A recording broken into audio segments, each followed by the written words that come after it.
Good evening. Thank you for joining us for Voluntary Assisted Dying, What Do You Need to Know? My name is Phoebe James and I'm a Professional Development Officer with the Hunter New England and Central Coast Primary Health Network. Before we get started, I would just like to acknowledge the traditional custodians of the lands that we are all meeting on today. I personally am coming to you from Newcastle, so a Wagga land, and just pay my respects to elders past, present, and any First Nations people joining us today. Some housekeeping. This session is being recorded. The recording and the slides will be available on the PHN website under the Education Library in the next few days. There will be a Q&A session at the end of the presentation, which will be facilitated by Addie Bruce, a Project Manager for Voluntary Assisted Dying. Please feel free to use the questions box and we'll answer as many as we can. Presenting for us today, we have Jonathan Theoret, Central Coast Local Health District Voluntary Assisted Dying Clinical Lead, Emergency Department Staff Specialist at Gosford Hospital. Then updating us about the health pathways, we have Erica Dew, who is our Central Coast Health Pathways Manager, and James Wolstenholme, GP Clinical Editor for Central Coast Health Pathways and GP at Mingara Medical. I will now hand over to Jonathan. Good evening, everyone. It's an absolute honor to get the opportunity to speak with you this evening to talk about a general overview of voluntary assisted dying, henceforth known as VAD, the eligibility criteria, the process, as well as how the implementation is progressing here on the Central Coast. Just before we proceed, I want to have a very quick discussion about the overlap between the VAD Act 2022 and the Criminal Code of the Commonwealth. In the VAD Act 2022, VAD is very clearly stated to not be considered as suicide or physician-assisted suicide under New South Wales law. However, under the Commonwealth Criminal Code, some element of VAD may be considered by some legal scholars as potentially suicide, and therefore there may be some risks of inadvertently breaching the Commonwealth Criminal Code if certain discussion about some elements of VAD occur using a carriage service, such as any method of video conference or telehealth. And this is why many of the steps in the voluntary assisted dying process should occur in person, including the important assessments for the patient as they progress through the process. And it is important for practitioners to actually advise patients who are going through the VAD process that it may actually be unlawful to hold certain discussions via telehealth. And this does pose some challenges for patients who may have, for example, motor neuron disease or advanced cancer, for whom being transferred to hospital or attending a clinic may actually be challenging. Now, just to give you an overview, the New South Wales Parliament passed the Voluntary Assisted Dying Act 2022 on the 19th of May last year. And the act will allow eligible patients, eligible people, to have the choice to access voluntary assisted dying starting in November, on the 20th of November of this year. So just a little bit over 1 month ago. It's important to mention that the process begins on September 28th. So VAD will not start with administration right away because we can only initiate the first request process once the act takes force of law on the 28th. So as you all are aware, voluntary assisted dying is the assistance provided by a health practitioner to a person with a terminal disease, illness, or medical condition with the goal to end their life. It includes either self-administration, where the person themselves takes the VAD substance, or practitioner administration, where the person is administered the substance by a health practitioner. The process is voluntary, meaning that the person must be able to make that voluntary choice. They must have this decision-making capacity to decide to access VAD. And it is really important to acknowledge that VAD is a choice available to eligible persons at the end of their life. And this is a choice that is in addition to all other treatment modalities, such as palliative care, primary care, specialist care through their oncology, and any other services that would otherwise form what their usual community treatments, what their normal community treatments would be. And in fact, VAD, which in itself can be quite a confronting and challenging topic, is really something that is only available to patients who will inevitably be dying from their condition. So we're really not discussing the what. The patients are dying no matter what. It's really about the how and the when to allow the patients to regain some control and some autonomy in a really, really difficult part of their own life. Now, the eligibility criteria in New South Wales are quite strict. Patients must be adults, so 18 years and above. They must be an Australian citizen, and they must, or a permanent resident of Australia, or have been a resident of Australia at least for 3 continuous years. They must have been living in New South Wales for at least 12 months. There are some exceptions that may be granted by the VAD board if a patient lives in another state, but for example, if they have significant family ties within New South Wales and they would wish to be with their family at the end of their life. The patient must have decision-making capacity in relation to voluntary assisted dying, and they must be acting voluntarily without any pressure or stress. And from a medical standpoint, these patients must have at least one disease, illness, or medical condition that is both advanced, progressive, and that will, on the overwhelming balance of probabilities, cause their death within 6 months for all conditions, or within 12 months for neurodegenerative disease, such as motor neuron disease. And very importantly, these disease must be causing the patients the person suffering that cannot be relieved in a way that the person considers tolerable for themselves. And so that may be physical suffering, psychological suffering, or both for the patient. They must have the ability to make and communicate requests in their decisions about VAD throughout the entire formal request process. Now, on the Central Coast, our overwhelming voluntary assisted dying policy and our approach is that VAD is really a choice that is available to an eligible person who is approaching the end of their life. And this choice is just one more choice on top of all of the other decisions that someone may make about their end of life care, including palliative care and excellent primary care. Now, a person's decision to seek information about or access to VAD really should have no impact on the person's access to high quality palliative care as part of best practice patient-centered care. Therefore, VAD will actually become fully embedded within the LHD's end of life framework, and all of the VAD pathways and care processes will form part of all of the normal existing pathways and operational process that already exist for our patients. Now, to give you a bit of a sense in terms of the projected demand for VAD in CCLHD, based on mortality statistics for 2020, we expect that in the first year of VAD implementation, approximately 1.5 to 2% of all deaths will end up being VAD deaths.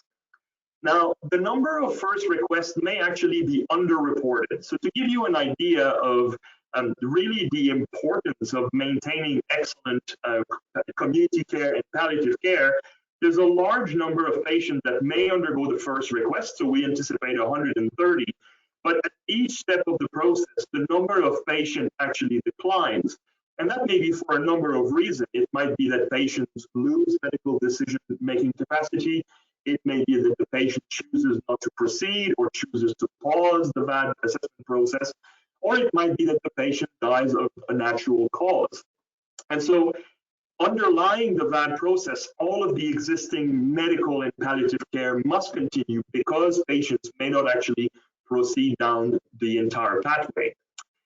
The first request is expected to be about 130. That will lead to 92 initial assessments, a subsequent 79 consulting assessment, 70 final reviews, and eventually, after approval from the VAD board, approximately 57 prescriptions are anticipated, which will result in an expected 47 VAD deaths.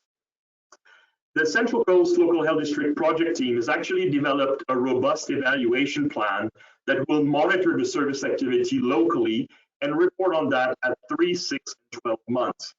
And at the state level, the VAD board, the New South Wales VAD board, will actually report on VAD activity statewide at the 6 and 12 months interval, and they will report these statistics to the ministry. Now, just to give you some information about the demographic of the patient, and this is from data from Victoria and Western Australia, the average age of patients at the time of their first request is in their mid-70s.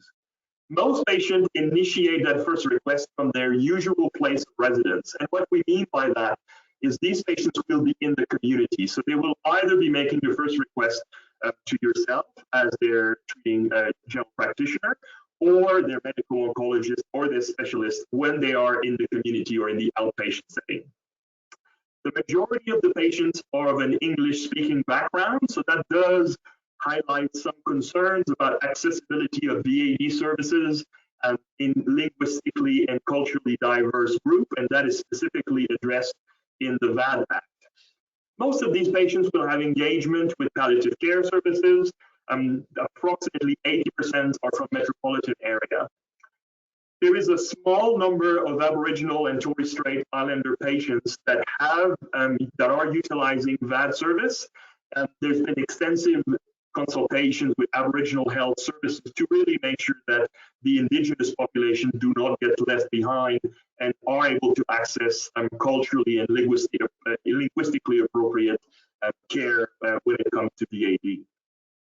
Now, the average time for the first assessment that a first request that a patient makes to the final assessment, it is quite a broad range. On average in Victoria, it's been approximately 16 days, but in the Western Australian experience, a small percentage of patients actually go through the process relatively quickly within approximately a 9 days period. The majority of patients will have a diagnosis of malignancy, so that's 60 to 81%. About 10 to 15% will have a neurodegenerative disease, and the balance is made up of patients with end-stage respiratory disease, heart disease, or renal failure. The patients will have the opportunity to select either practitioner or self-administration. In New South Wales, we anticipate that between 50 and 60% of patients will actually make a practitioner administration request. That doesn't necessarily mean that those patients will have that practitioner administration in hospital. In fact, we anticipate that that number will be quite small.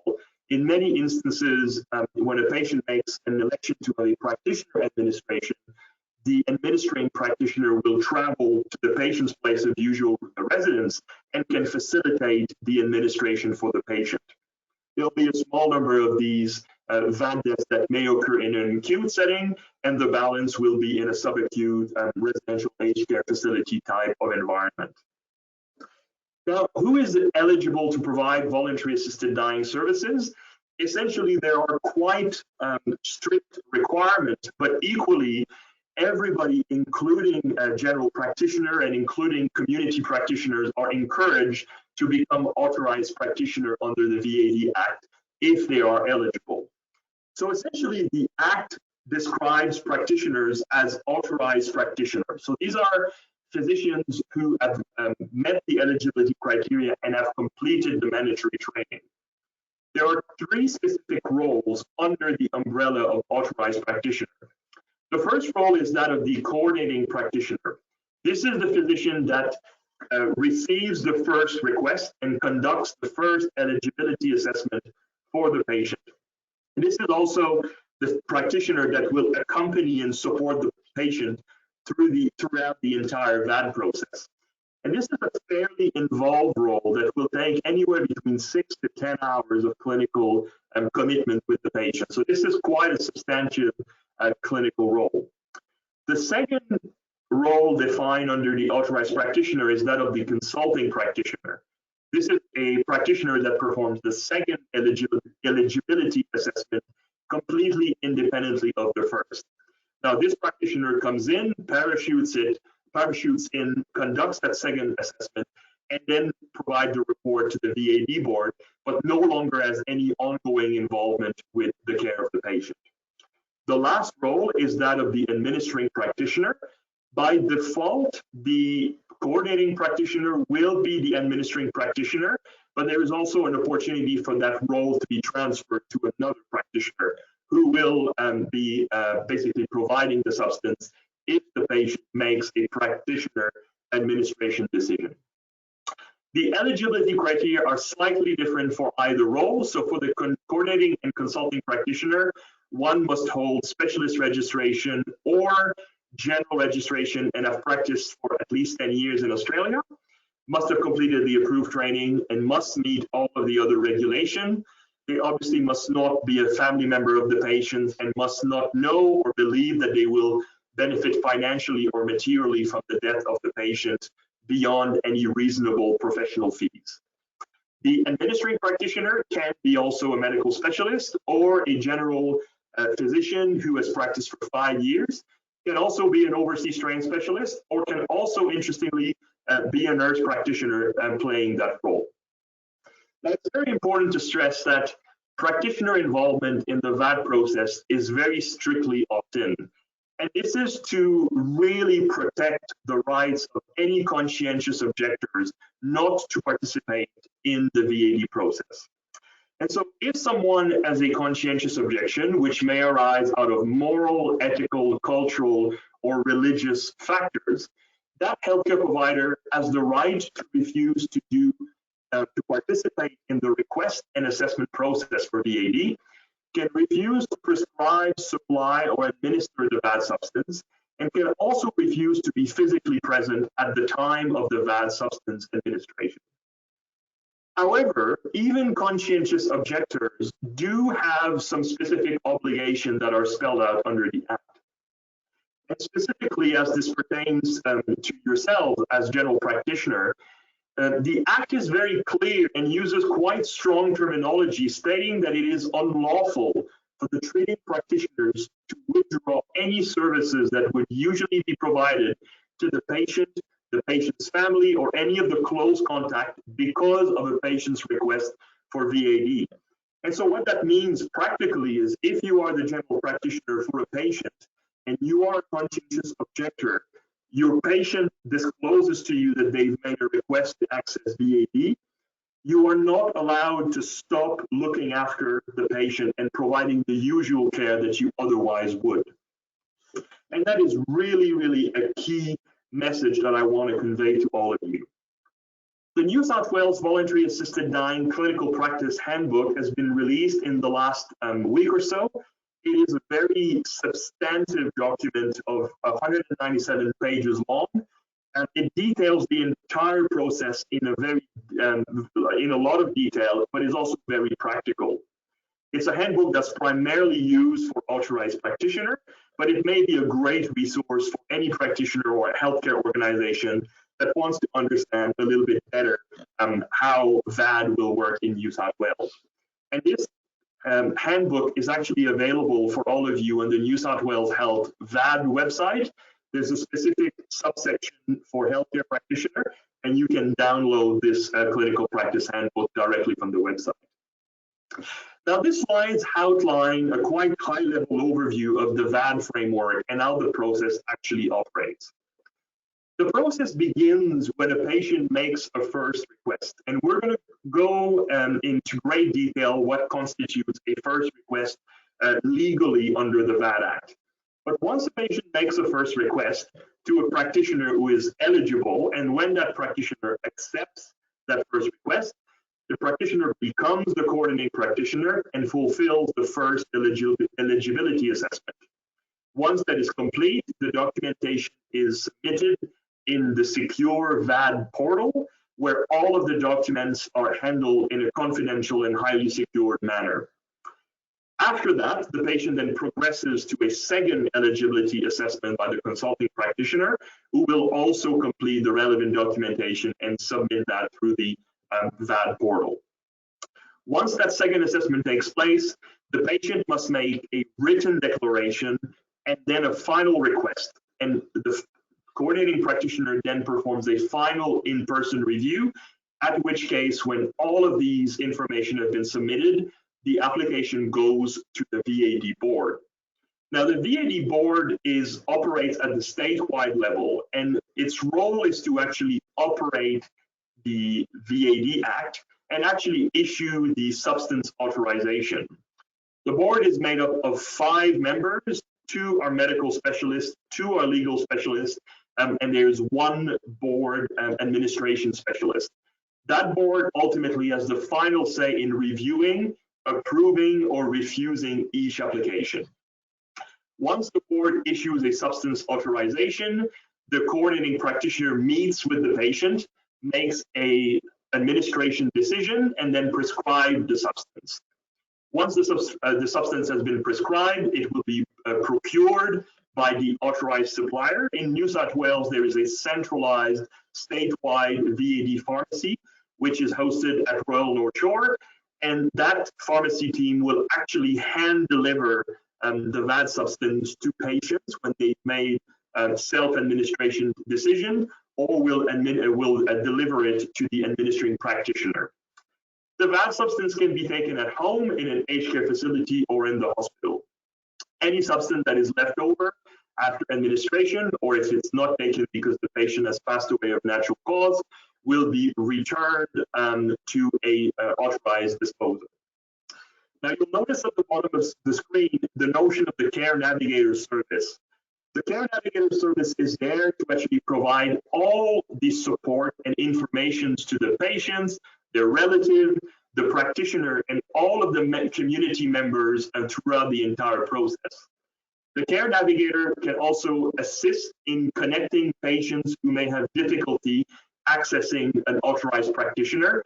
There can be a referral made to the Care Navigator service, and that service will help connect patients with the available doctors based on where they reside. Here on the Central Coast, if the patient is a resident of the Central Coast, you will be able to directly make a consultation, a referral to our local VAD team, and we will endeavor to assist the patient on a consultation basis locally.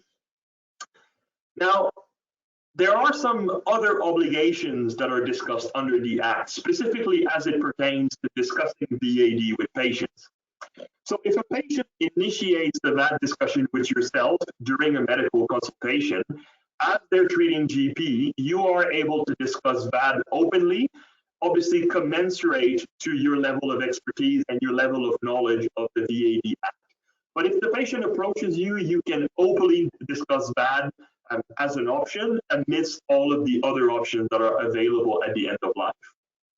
When it comes to you as the medical practitioner initiating a discussion about end of life, you are not allowed, for very obvious ethical and legal reasons, to present VAD as the only option for a patient. So when you discuss VAD and you initiate these discussions, you must discuss all of the options available to the patients, and those include the standard treatment options, their likely outcome for their disease or illness that they've been diagnosed, and you must also discuss all of the other options: palliative care, ongoing active treatment, research protocol, holistic or complementary medicine, and all of the other options that a patient may choose to have.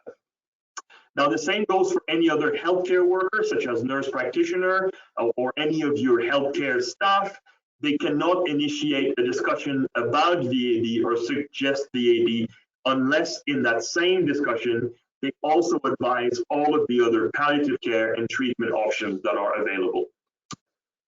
Now, those conversations about end of life can be difficult and can be quite confronting.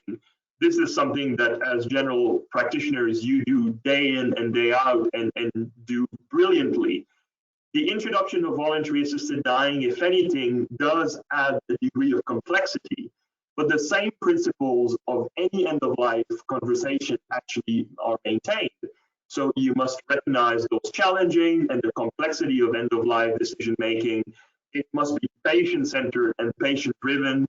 You must show curiosity, empathy, support, and you must obviously continue to provide your excellent ongoing care alongside with the community or inpatient palliative care services.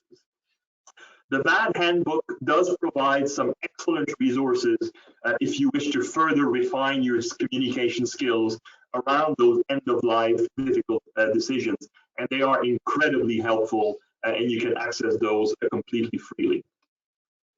Now, the next element of the VAD process is to actually very clearly define what is a first request? Because the first request basically begins the process. So a first request is when a patient makes a clear and unambiguous request for VAD to a medical practitioner during a medical consultation. So this can be any interaction, whether it's in a hospital setting as an inpatient, or whether this is in your private consulting rooms. And so when a patient says to you, doctor, I have metastatic cancer, I realize that I'm at the end of my life, I am suffering, I would like help to obtain voluntary assisted dying, can you help me? That is a clear and unambiguous request. And as a physician, that first request is legally binding. And what that means is you must document this first request in the patient's medical record, and you must complete a first request form in the New South Wales VAD portal.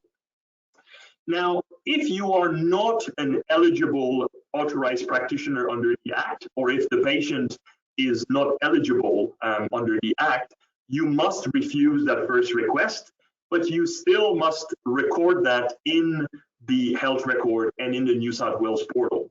And so once again, if the patient has a condition that has a longer prognosis than 6 or 12 months, or if you yourself have not completed the training and are not an authorized practitioner, you must refuse that first request and then refer the patient on to either ourselves, the Central Coast VAD team, or to the Care Navigator service. Now, it's very important that a first request can be made verbally or by any other means of communication, such as writing or gestures, as long as there's an approved interpreter present during that request. Now, a request for VAD that is made to any other health practitioner apart from medical doctor is not considered a first request. So if a patient makes that request to a nurse or a nurse practitioner, it is not a legal first request and it is not associated with those legal obligations. It is very important to stress that even if you are a conscientious objector, as a physician, if you receive a first request, you must still document that in the health record, and you must still complete the first request form in the VAD portal. Now, this is a flow chart of how this actually looks in practice. So if a patient makes that first request to you, you have the choice of either accepting or refusing. So if you are an authorized practitioner under the VAD Act, and you have the clinical time and the ability to accept the patient, you will accept that first request. And at that time, you automatically become the patient's coordinating practitioner. So you must inform the patient that you accept their first request. You must provide them with the first request patient information handout within 2 business days after the first request. And you need to document in the medical record their first request, the fact that you've accepted that first request, and the fact that you have provided the first request information handbook. Within 5 business days, you must complete that first request form in the VAD portal and submit it to the VAD board, and you've now become the patient coordinating practitioner and the process can proceed. If you are not an eligible practitioner, or you are unavailable, or you have any other reason to decline the first request, you must inform the patient of your refusal within 2 business days. You must still provide them with the first request information handout, and you must still make those entries in the health record and complete that submission. At that time, you will then make the request, the referral to another practitioner that might be able to become an authorized practitioner and to accept that first request. So that may be another doctor in your practice, or it may be our local CCLHD VAD team, or it could be in conjunction with the care navigating team. Now, if you are a conscientious objector, you must inform the patient of your refusal immediately. So you must say, I'm sorry, I'm a conscientious objector, I am not able to help you with this request. You are still legally bound to document those requests in the medical record, including your reason for refusal, and you must complete that first request form within the VAD portal within 5 business days. Now, as a conscientious objectors, you'll notice that you are not legally obliged to provide that first information handout to the patient, and you're also not legally obliged to make that referral to another practitioner.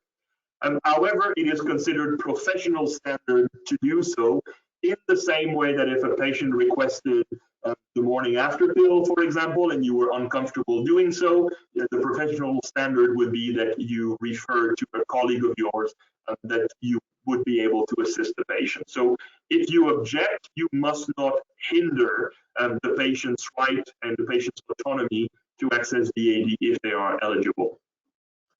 There's a lot of question about guardianship and advanced care directive, and it's very important that in the New South Wales VAD legislation, a patient must maintain decision-making capacity throughout the entire process, and they must make that request voluntarily. And so no enduring guardian can request VAD on someone else's behalf, and that is both a private relative guardian or a public guardian. And these patients, unfortunately, are not eligible at all to access voluntary assisted dying. A patient cannot in advance put their request for VAD into an advanced care directive, because the advanced care directive only becomes valid after a patient loses capacity, and therefore the patient becomes ineligible for voluntary assisted dying if they lose that decision-making capacity. After the first request is accepted, the process begins. And so the first assessment is conducted by the coordinating practitioner. The patient then progresses to the consulting assessment by a second independent physician. The patient then makes a written declaration. Once that is complete and submitted, the patient then makes a final request. Once that final request is made, there is a final review with the coordinating practitioner, and at that time, an administration decision can be made. Now, the administration decision is either a self-administration or a practitioner administration. If a patient chooses self-administration, they must appoint a contact person, and that is the person that will take ultimate responsibility for the substance should the patient elect to not take it, or should the patient die of the natural history of their disease.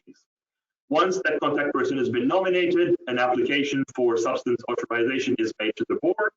The substance is granted by the board. Obviously, if the board refuses, the process cannot progress.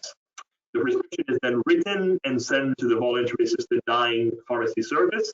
The pharmacy is written, the prescription, pardon me, is issued by the coordinating practitioner. The substance is then supplied to the patient or their nominated contact. The patient can self-administer the substance at any time. Once they've done so and the patient dies, the contact person will notify the coordinating practitioner of the death. There will then be a notification of death and a disposal of any unused or remaining substance.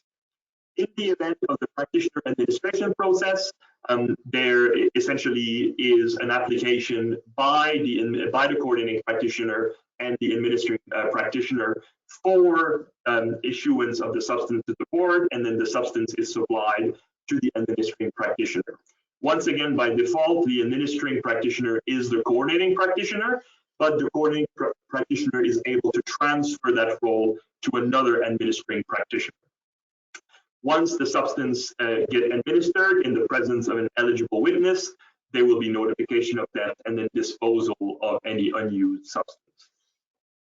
Now, with regards to the administration decision, it also must be clear and unambiguous. It must be made in person because of the issues surrounding the Commonwealth Criminal Code. It must be made verbally or through another means of communication that the patient normally uses, and there must be an adequate Auslan or linguistic interpreter present in person if those are required. And just like the VAD process, the administration decision can be revoked by the patient at any time. So throughout the VAD process, the patient is able to pause the process, suspend the process, or is actually able to completely exit or seize the VAD process at any time in a no question asked type of framework. As I briefly mentioned, if the administration is a self-administration, the patient must be able to ingest the substance without assistance. Their contact person is actually able to be there when the patient self-administers, and the contact person can actually possess the substance, and they're allowed to assist the patient in preparing the substance, and they can bring the substance to the patient. However, the patient who self-administer must be able to physically ingest that substance.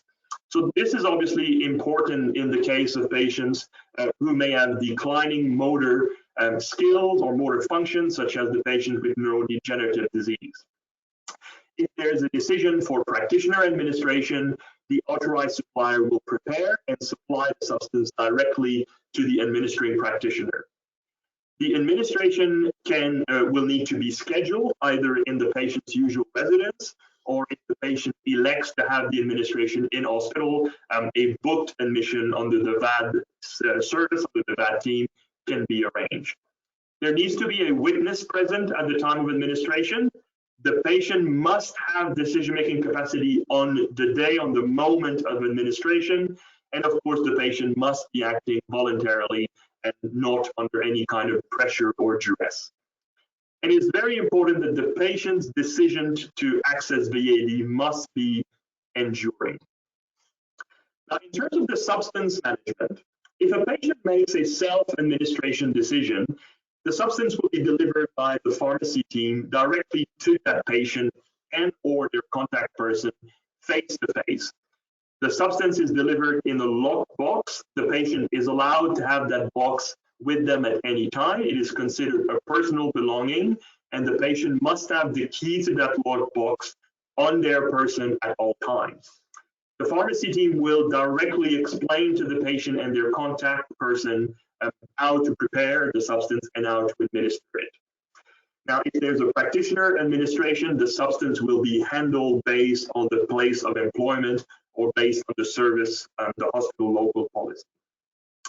Now, if a patient elects to have their own self-administration substance and they are issued a lockbox, they're allowed to carry it at all times. And so they could potentially take it with them when they go and see you in your rooms, or when they go and see their specialist.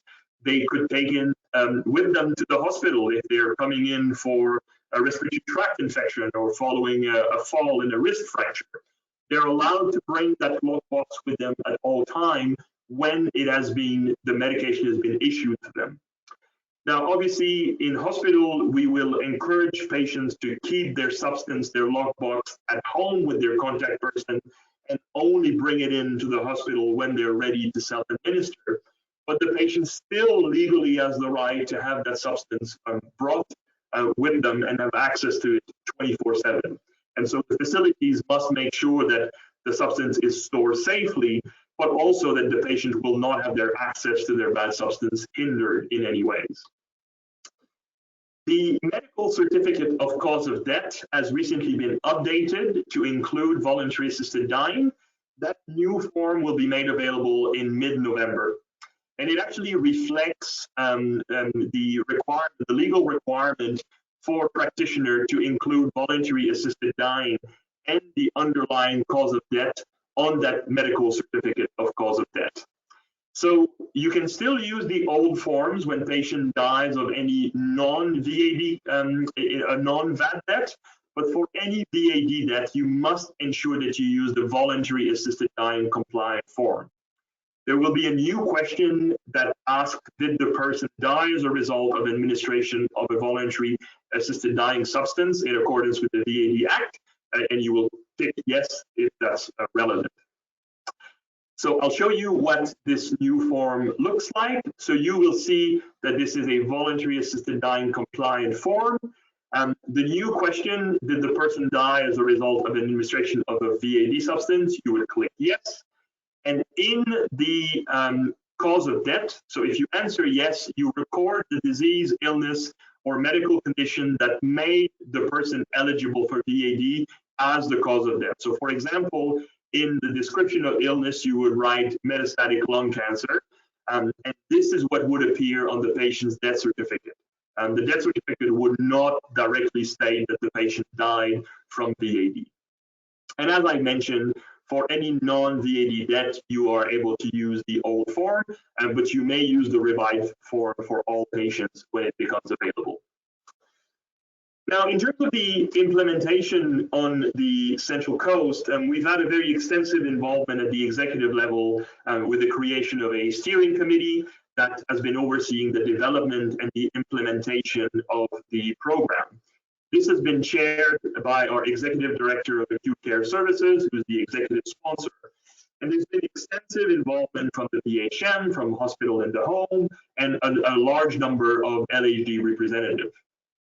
We have completed a workforce survey, which many of you have participated in, and that's allowed us to kind of get more understanding of practitioners' knowledge of the legislation, their views on participating in VAD, and has helped us kind of ascertain how many eligible practitioners are interested in playing a more active role as an authorized practitioner.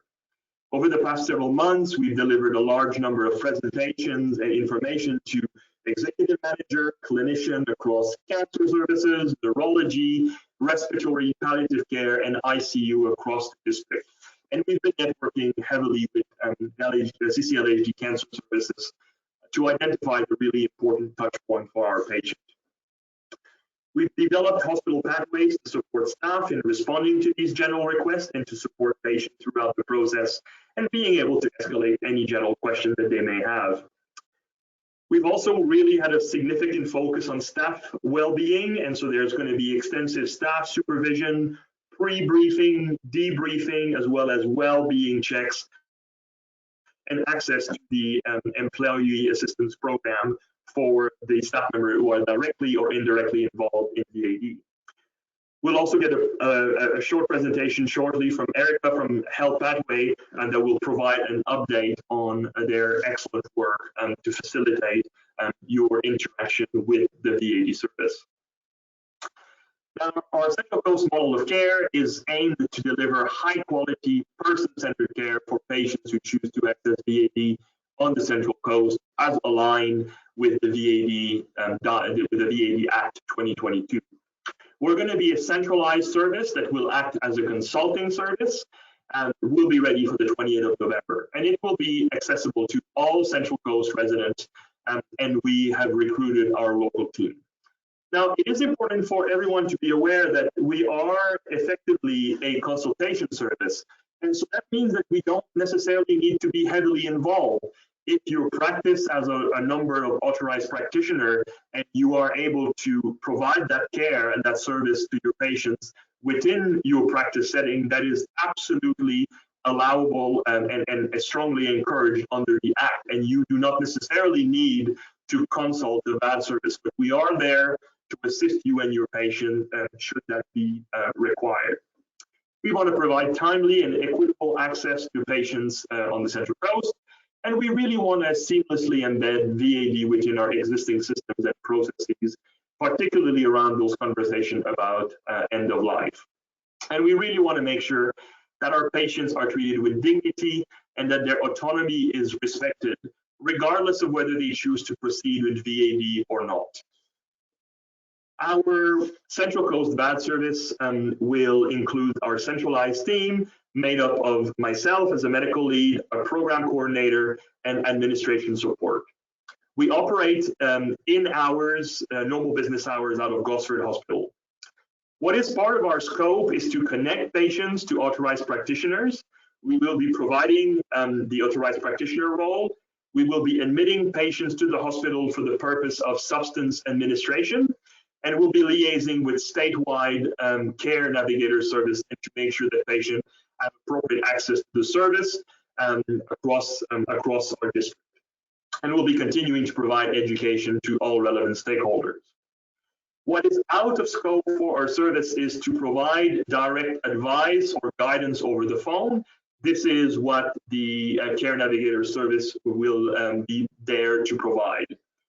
We're not going to become the treating team or the primary care provider for these patients. As we've highlighted in the descriptions of the roles under the Act, all of the existing medical care standard care must be maintained by yourself as the treating GPs and by all relevant specialists. So we are not becoming the treating or primary care providers. We'll make referrals and suggestions, but we actually do not have our own direct link to allied health. So we don't have a social worker currently available to us, and we don't have dedicated ward, VAD ward or VAD office space at this stage. Now, in terms of the referral to the CCLHD VAD service, if a patient has made a first request to yourself and is seeking VAD and that cannot be administered or provided in the community setting, you refer to us at CCLHD, provided that the patient is an adult, that they meet the residential criteria, namely that they reside on the Central Coast, and that they've made a first request for voluntary assisted dying, and that the patient is not clearly ineligible. You can also refer to us once a patient has been approved for substance administration and is requesting to have that done in the hospital setting. As we've discussed, the Care Navigator service is there to maintain that central list of confidential list of coordinating practitioners, consulting, and administering practitioner. All of these practitioners' identity is protected, and only us, the VAD team, will know who the authorized practitioner in a region are, and obviously the Care Navigator and the VAD service will know who the authorized practitioners are. But otherwise, this information is kept in a highly secured manner and is handled very sensitively. The Care Navigator service will continue to provide support, answer general questions from patients, family, and from practitioners. And from time to time, they'll assist in connecting patients who are seeking access to VAD to the relevant authorized practitioner. And as we've discussed, the centralized pharmacy will be there to provide that trained workforce and to actually hand deliver the substance to patients who choose to actually undergo self-administration. Our current priorities are to continue to operationalize our model of care. We're onboarding our local team and liaising with the interested practitioner. We're participating in ongoing staff education and continuing to work with some training for our authorized practitioner and continuing to build on our communication and referral pathways. There are some incredibly useful resources, particularly that clinical practice handbook, which is available on the New South Wales Health website. The legislation itself is also available through the website, and you can access Dr. Chance, the New South Wales Chief Health Officer, and she's created an excellent two-part webinar that can be accessed as well through that website. If you have any further queries, you can actually contact us directly at cclhd-VAD at health.nsw.gov.au, and we will be happy to answer any questions you may have. Thank you very much.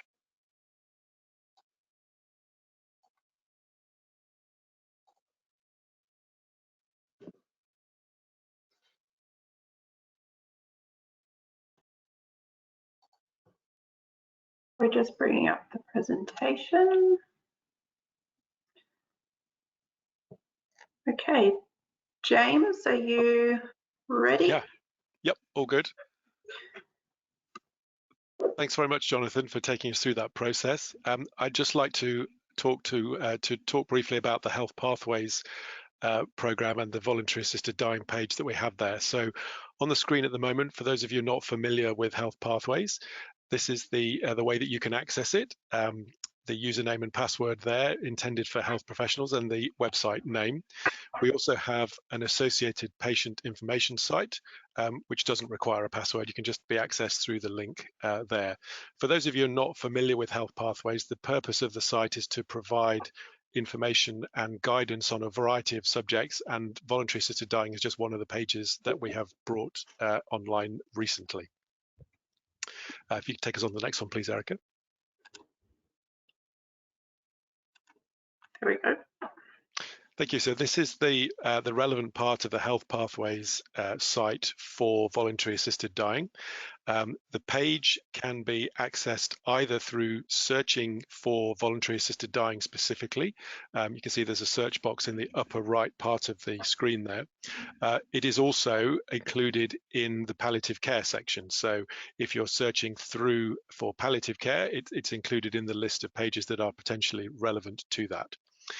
You can also see there that we have carer resources, carer support services, which are of course relevant to the subject as well. And we are in the process of localizing a couple of other pathways relevant to the subject, namely the voluntary assisted dying referrals page and mental capacity, as pivotal as that is to the voluntary assisted dying process.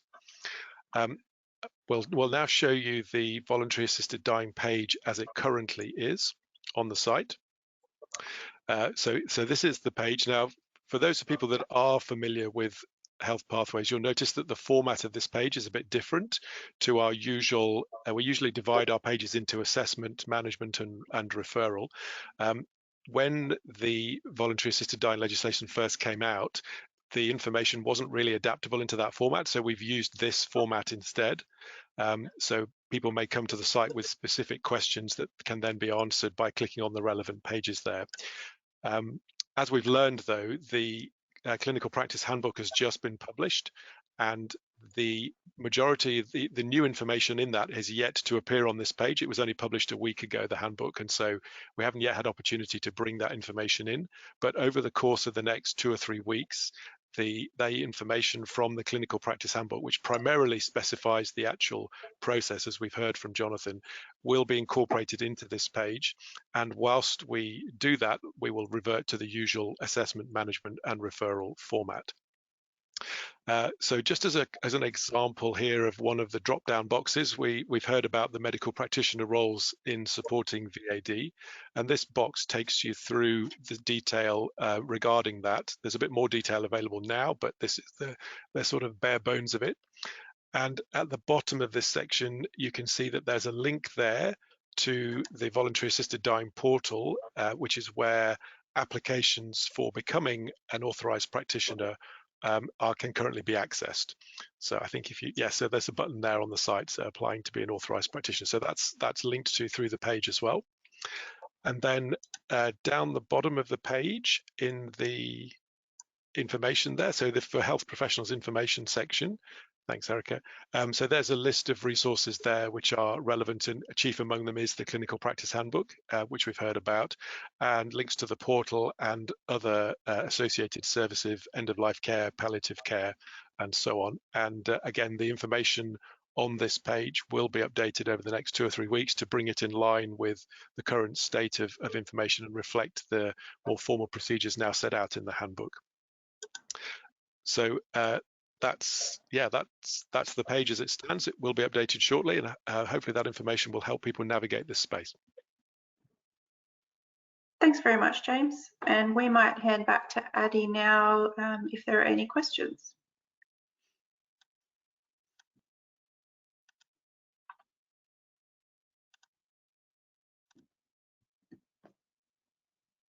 So I can see that no questions have come through, except one from James.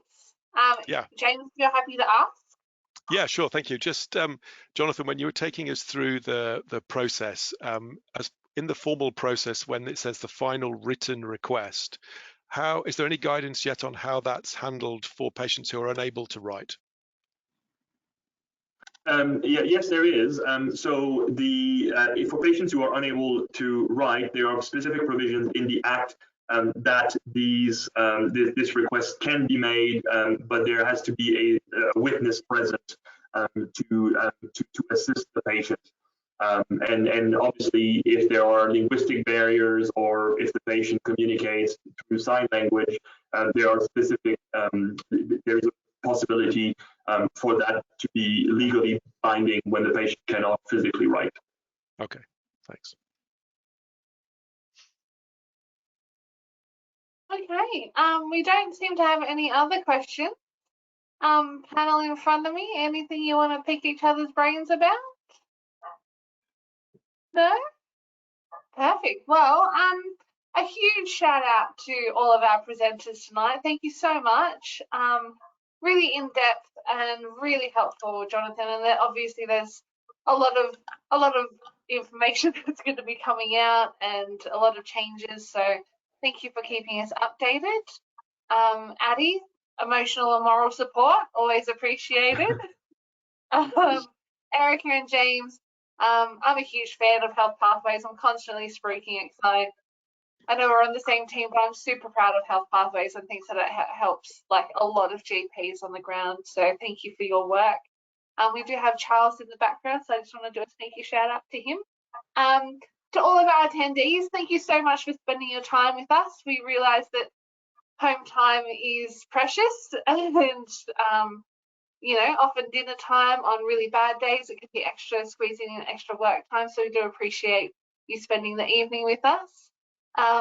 Thank you so much, team. It's been a pleasure. And look after yourself. Thank you. Thank you very much. Thank you. Thank you.